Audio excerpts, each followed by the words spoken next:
Selamünaleyküm arkadaşlar. Define Vadisi kanalına hoş geldiniz. Yine güzel bir bölgede harika bir keşfe ne yapıyoruz? Hazırız arkadaşlar.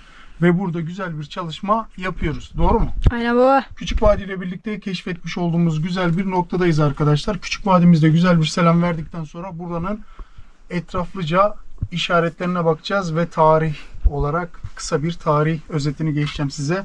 Daha sonra da çalışmalarımıza başlayacağız inşallah arkadaşlar. Cihazlarımızda sinyal kontrolü yapacağız. İlk cihazımızdan güzel bir sinyal aldık. Küçük Vadimizin selamından sonra kaldığımız yerden devam edeceğiz. Merhaba arkadaşlar. Yeni maceraya hoş geldiniz. İyi seyirler. Nasılsın oğlum? İyiyim o, sen nasılsın? Teşekkür ederim. Keşifler nasıl gidiyor? İyi gidiyor.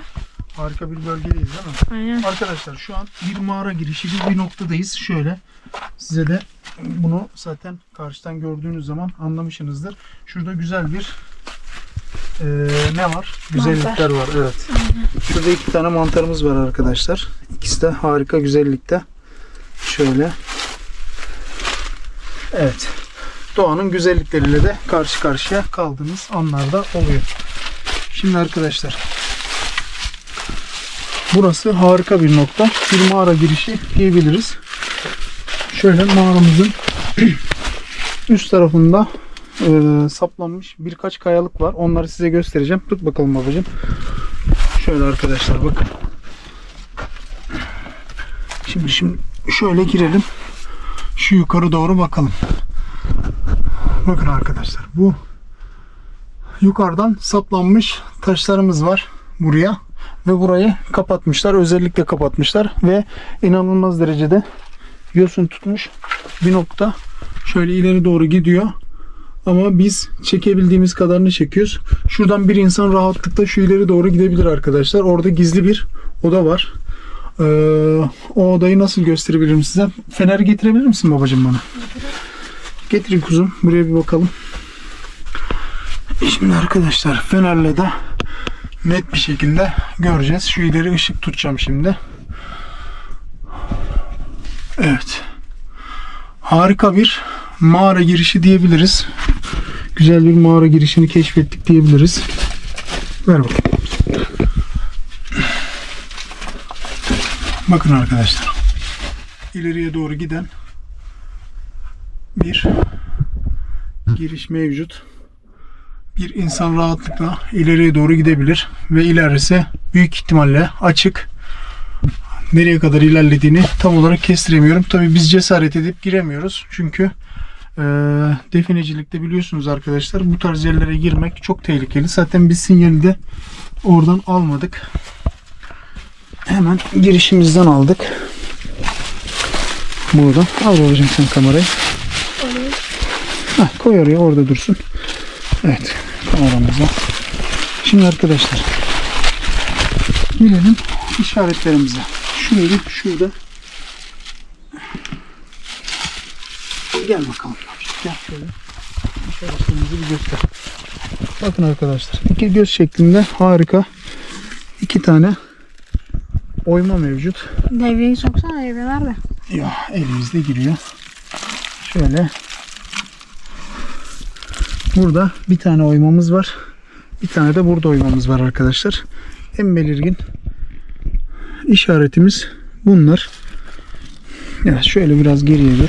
Geriden çekebiliyor musun? Çekemiyorum. Evet, şöyle gösteriyorum arkadaşlar. İki göz oymamız var. İki göz oymamızın hemen yan tarafında güzel bir mağara girişimiz var. O mağara girişinde de harika bir sinyal kaptık. Mağara girişi ileri doğru gidiyor ama biz oraya girmeye cesaret edemiyoruz. Zaten girme gibi bir niyetimiz de yok. Eğer sinyali ileriden almış olsaydım burada kesinlikle ve kesinlikle bir çalışma yapmazdım. Çünkü bu tarz işlerde şeye girmek çok da mantıklı gelmiyor bana. Bu tarz dar alanlara girmek çok da mantıklı gelmiyor. Neden mantıklı gelmiyor onu söyleyeyim arkadaşlar. Birincisi, ekip arkadaşım çok az. İkincisi, ekipmanım çok az. Yani ekipmanı çok güçlü bir ekipman olması lazım. İp olması lazım. Ne bileyim, başka şeyler olması lazım. Üçüncüsü de arkadaşlar, Yıkılma tehlikesi var.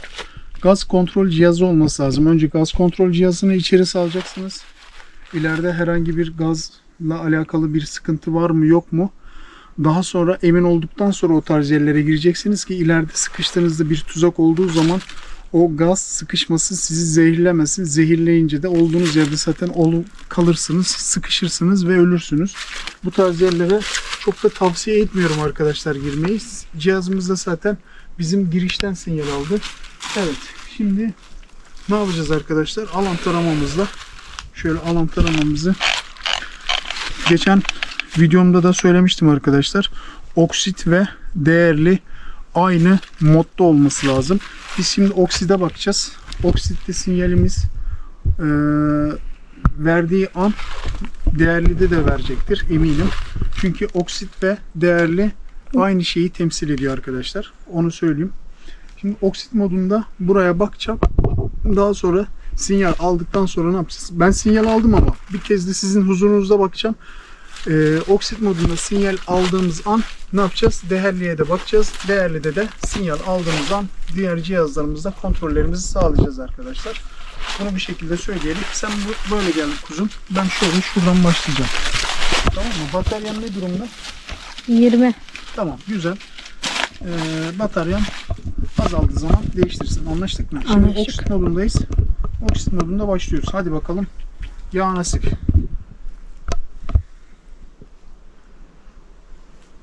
Evet arkadaşlar.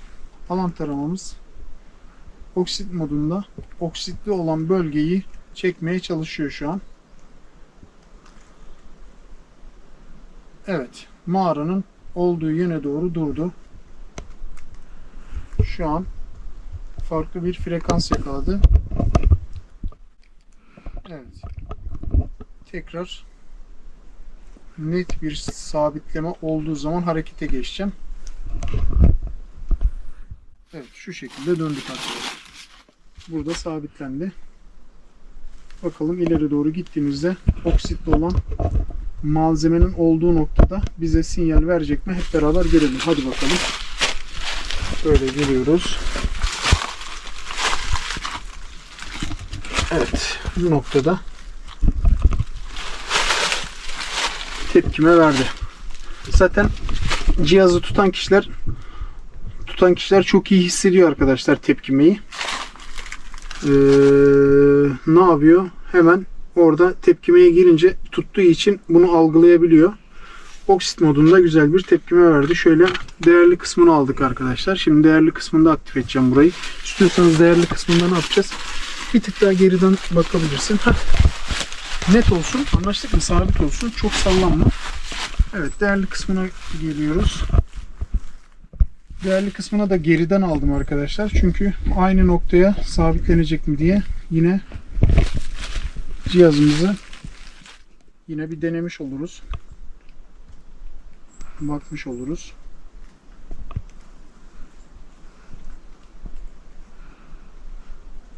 Cihaz sabitlendi.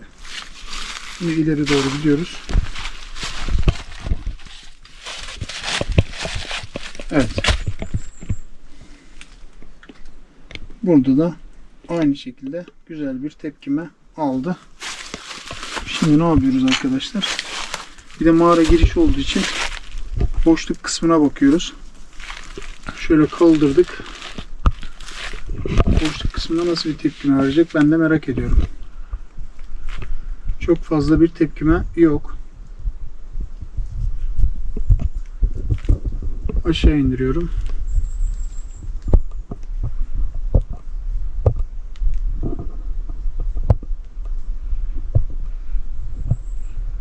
Evet arkadaşlar, boşluk yok. Yok diyebiliriz. Hemen diğer cihazlarımızla kontrollerimizi sağlayacağız. Şöyle alan taramamızı güvenli bir noktaya alalım. Şöyle dedektörümüzle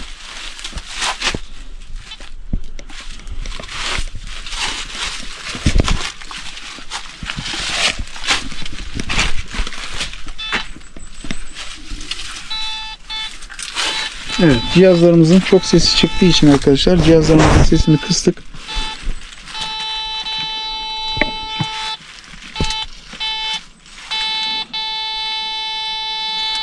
Evet, %60, %70'lere kadar, 74'lere kadar, 83'e çıktı, 90. Evet, %90'a kadar sinyali aldı arkadaşlar. Ayrımına bakıyoruz. 96. %90. %90 değerli arkadaşlar. Şöyle gösteriyorum. %90 değerli verdi dedektörümüz. Evet. Şöyle bir daha ayrımda bir bakalım.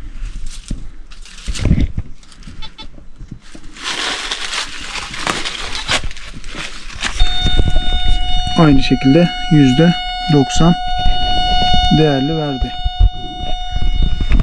Modumuzu yakaladık arkadaşlar.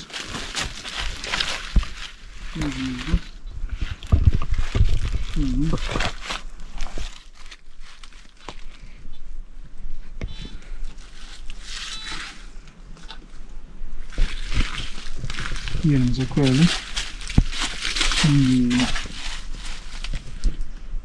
Şimdi ne yapıyoruz? Yeraltı görüntülememizde buranın şeyine bakacağız. Evet, bağlantımızı yaptık arkadaşlar. Ama cihazımızı açmadık tabi. Açmadığımız için de bağlantı olmadı. Bluetooth kapalı galiba. Açtım. Evet, kapalı değil, açık. Canlı tarama diyoruz. Pinpointer'e bakacağız arkadaşlar. Sesini açma. Anlaştık mı? Anlaştık. 90. Biraz daha sesini kısalım. 90. %90. Bak, girişte %90 sularında bir sinyal aldı.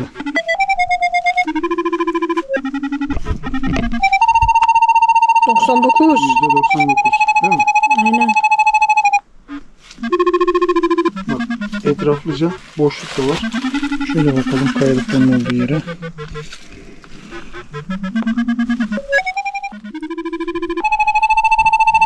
%93. Malzeme olma olasılığı yüksek.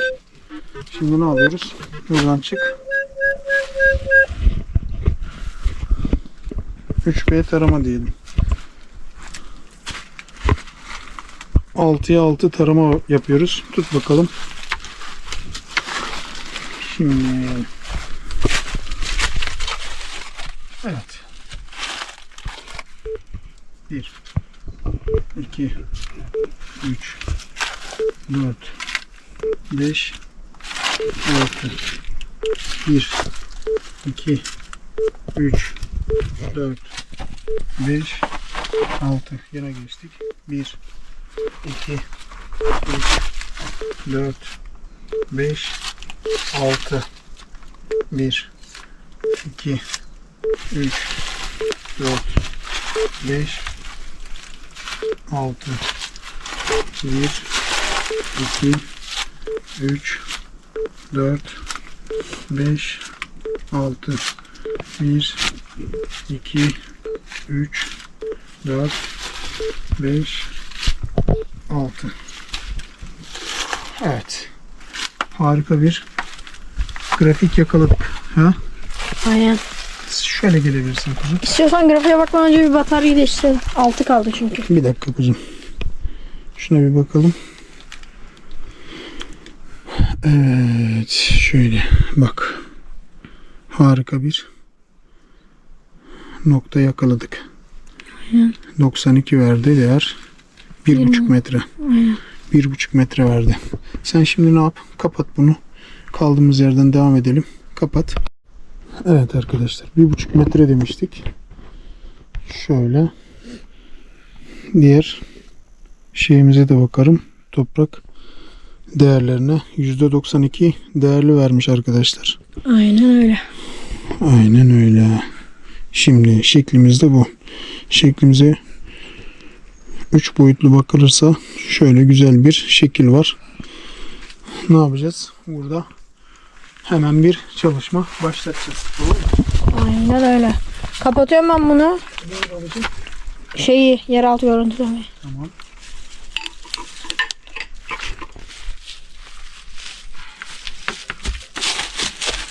Bunu kılıfına koymayacağım herhalde. Daha kılıfına koymayacağım. Koyarız sonra ya. Şu arkadan sesler geliyor ya. Aynen. Evet. Şimdi şöyle sinyal aldığımız kısmı kısmı bir belirliyoruz değil mi? Aynen öyle.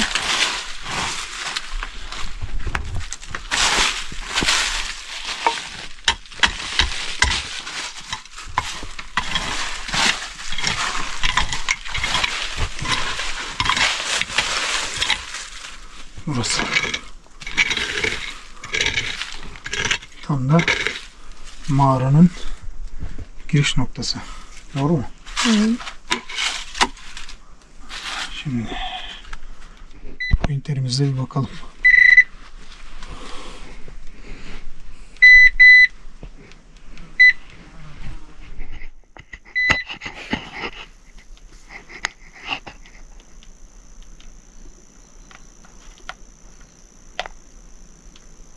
Tamam, güzel.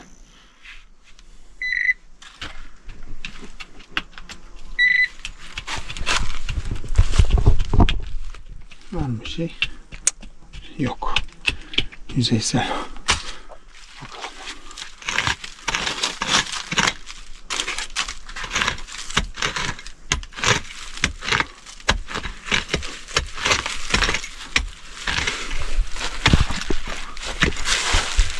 Biraz daha geriye alayım. Çok fazla değil, hakim noktada. Anlaştık mı? Hem burayı hem beni görecek şekilde. Tamam mı? Tamamdır. Anlaştık mı? Anlaştık. Ne yapıyorsun? Nasıl gidiyor bakalım? İyi gidiyor. Küçük enişteyle ne yapıyorsun? Küçük En enişteyle. küçük vadi. Küçük enişte bir bana hesap soruyor. Ne hesabı sorayım? Açıyor videoları izliyor ya. Kış aylarında denk geliyor. Siz diyor niye sisli havada video gidiyorsunuz diyor. Gidiyorsanız niye beni götürmüyorsunuz diyor. O da gelecek. Define aramayı çok seviyor. Define bulmayı çok seviyor. Geçenlerde parkta oynarken salıncakta Neymiş böyle? salıncakta oynarken ayağıyla böyle dururken yerde 5 lira para buldu, kağıt para. Ciddi misin? He. Şanslı kerata. Ondan önce de 1 lira bulmuştu. Hadi bakalım. Aa, kapağı görüyor musun? Kasa Aynen. kapağı. Bak. Horasan. Horasan dökmüşler. Bak şimdi. Bak aslında kaya biliyor musun? Görüntü kaya ama yapı tamamen Horasan bak. Bak nasıl ovalanıyor bak. Bak. Görüyor musun? Aynen.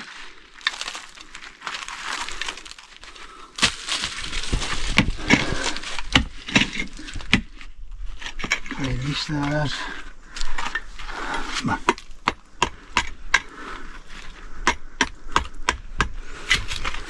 Bak bu tamamen Horasan.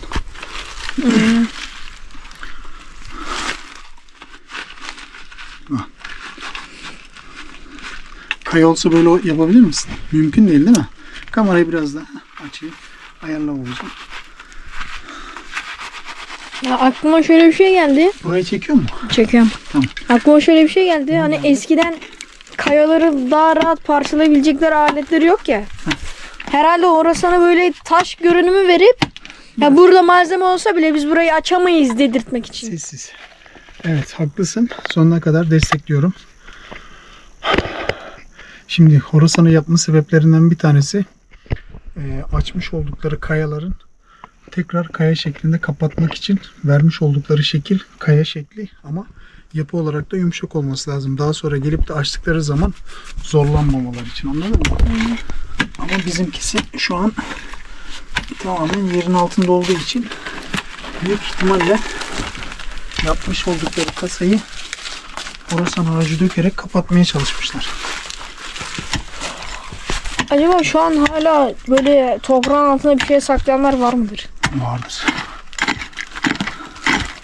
Sen saklamaz mısın değerli bir şey bunu? Niye saklayayım? Bankaya koyarım. Yani Değil mi? Yani devlet arazileri kontrol etmese koyarım da. Şimdi mesela koysam, Biraz sessiz olsa sevineceğim. şimdi mesela koysam devlet orayı şey yapacak. Bak, görüyor musun? Gidecek bakacak. Tamam mı? Benim desem bile devlet ona inanmayacak. Çünkü toprağın altından çıktı. Değil mi? Doğru söylüyorsun bak. Bak hep Horasan.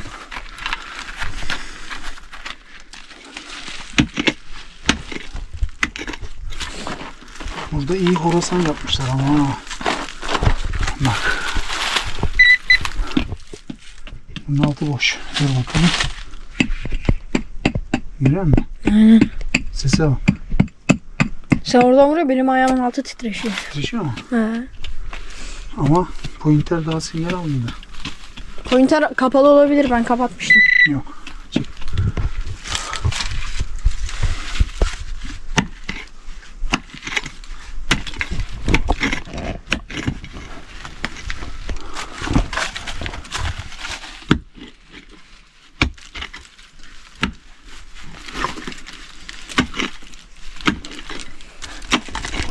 Benim küçük vadi var ya. Evet. Geçenlerde çekirge yakalamış. Çekirge. He. Vay kerata vay. Korkuyor da, tamam mı? Arka iki ayağından tutmuş. Sonra zıplamaya çalışınca da bir tane yaprağın üstüne koymuş. Evet. Abi diyor, bak diyor, ne buldum diyor. Dedim ne buldun dedim. Diyor çekirge buldum diyor. Zıplamaya çalışıyor diyor, elimi üstüne koyuyorum, zıplayamıyor diyor. Bak diyor. Elin üstüne koyabiliyor mu çekirgeyi? Yok, İyice yaprağın sabit mi? üstüne koymuş. Ha, yaprağın üstüne. Ha. Eliyle tutmuş. Tutar tutma hemen atmış yaprağın üstüne. Korkuyor bir de. Anladım. Şimdi etrafta başka insanlar da olma ihtimalinden dolayı biraz kısık sesli konuşmanı belki 10. defa söyledim ama sen maşallah küçük enişteden bahsedince heyecandan unutuyorsun.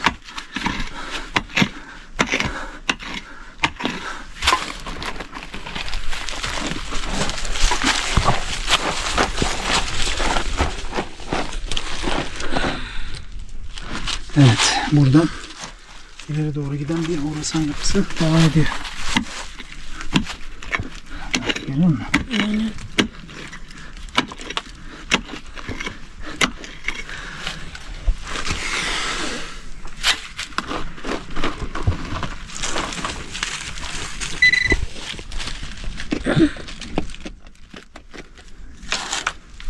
Geçenlerde bana ne yapıyor biliyor musun? Ne yapıyor babacığım?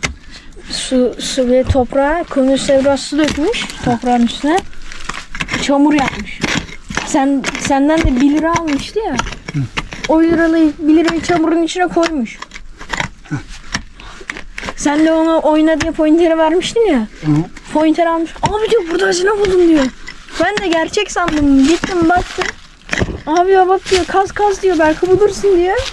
Ben böyle o topak yapmış, bir de kurumuş o. Tamam. Ben onu böyle normal kum Bağırabilirsin, sıkıntı yok. normal kum parçacığı sanıyorum. Oldum attım. He bulursun sen diyor.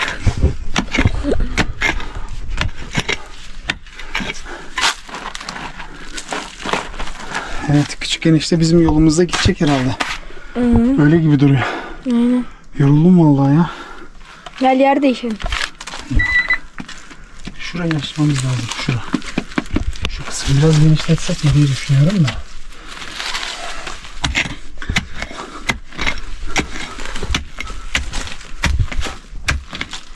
Evet. Şurayı böyle genişletebilirsek daha rahat olacak.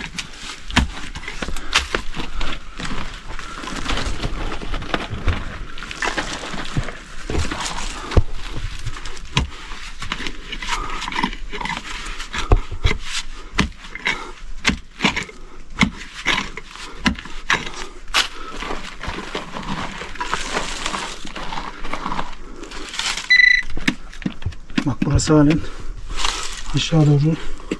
Görüyor musunuz? Aynen.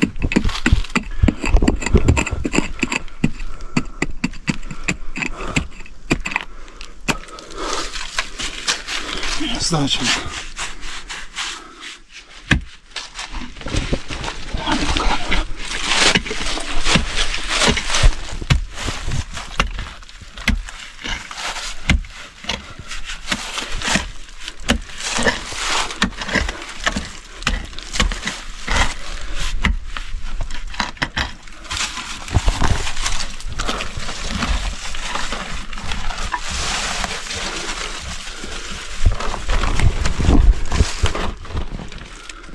Levyemiz nerede? Levye şurada.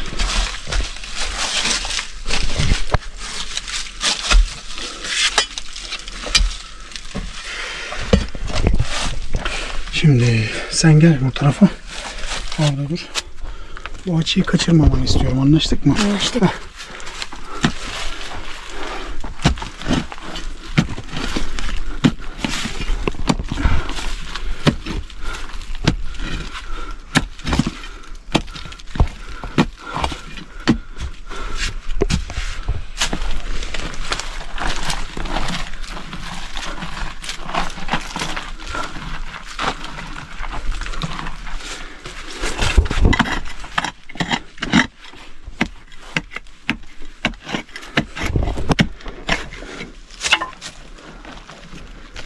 Şurada büyük bir kısım var. Orayı almamız lazım.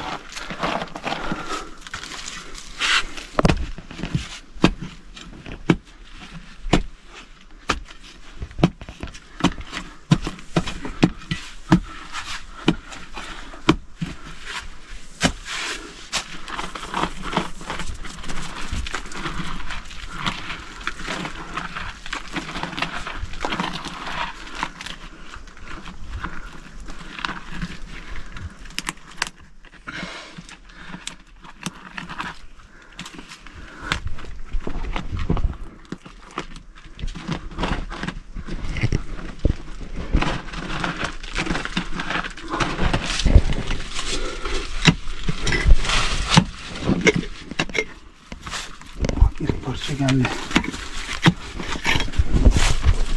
Gelen mi?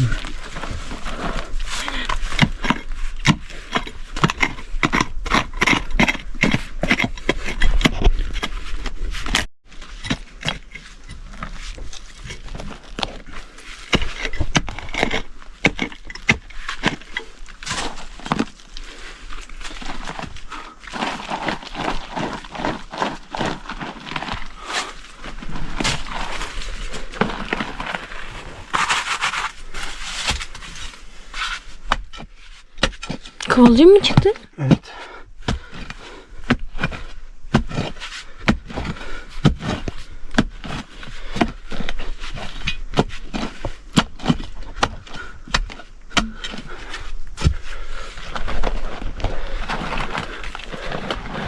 Biraz daha uzaktan al. Kalk ayağa. Öyle de sen çalıştığın yer gözükmüyor. Sıkıntı yok. Burası gözüküyor değil mi şu an? Hı. Tamam. Şurayı almamız lazım. Geniş açıdan görürsün. Şu nokta sıkıntılı. Şurada yumuşak bir zemin oluştu.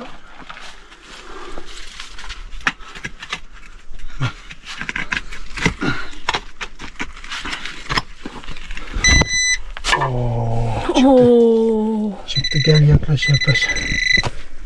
Gördün mü? gördüm. Vallahi çıktı. Oo, ne o? Hiç bilmiyorum. Bilezik mi?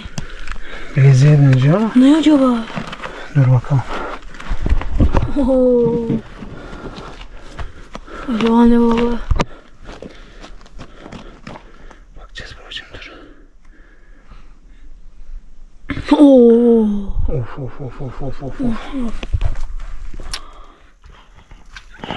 İşte böyle bardak. Aynen. Bardak gibi duruyor.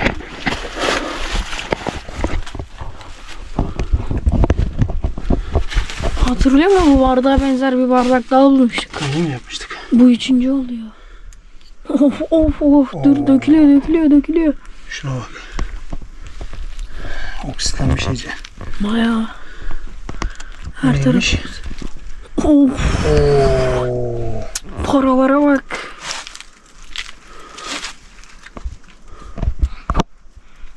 Asıl mevzu buradaymış bak. Ha. Oo, taşa bak, taşa.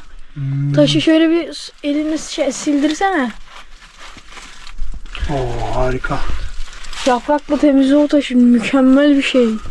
Ne parası bunlar? Osmanlı dönemine ait bir para gibi duruyor. Bardağımız nasıl bir şey?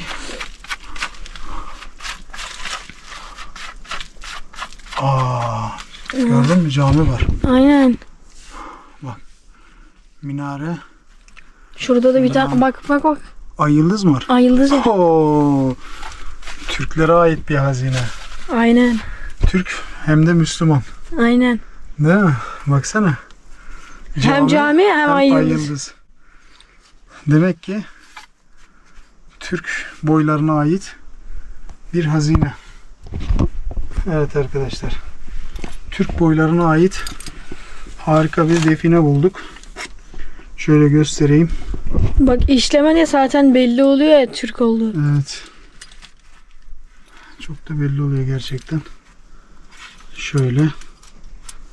Harika. Aynen. İşlemeli taşlar ve paralar. Ne bu? Bilezik gibi bir şey mi? Ha? Aynen. Ya da böyle bir şey mi? Ha? Boyunluk gibi mi? Boyunluğa pek benzemiyor çünkü çok geniş değil. Evet. Evet arkadaşlar. Şöyle etrafına sardırsana. Harika bir İkisi de gözüksün. Türk boylarına ait, hem Müslüman hem de Türk boylarına ait harika bir define bulduk. Büyük ihtimalle gümüş ve bronzdan, bardak bronz, öbürleri de gümüş gibi duruyor. İki değerli madenden oluşan harika bir define. Şöyle göstereyim. Evet. Biz şöyle koyalım bunları. Paralar da harika Osmanlı dönemine ait paralar gibi duruyor. Değerli yorumlarınızı bekliyoruz arkadaşlar. Evet. Harika bir define. Harika bir Mükemmel. belge. Harika bir keşif. Doğru mu? Aynen. Evet. Küçük Vadi. Ne diyorsun? Güzel mi? Çok güzel parçalar. Evet. Çok güzel parçalar. Cihazlarımız yine boş dönmedi diyoruz arkadaşlar. Güzel malzemeler bulduk. Harika defineler diyoruz. İnşallah değerleri de yüksektir. Sizleri seviyoruz. Bizleri takipte kalın. Kendinize iyi bakın. Allah'a emanet olun arkadaşlar.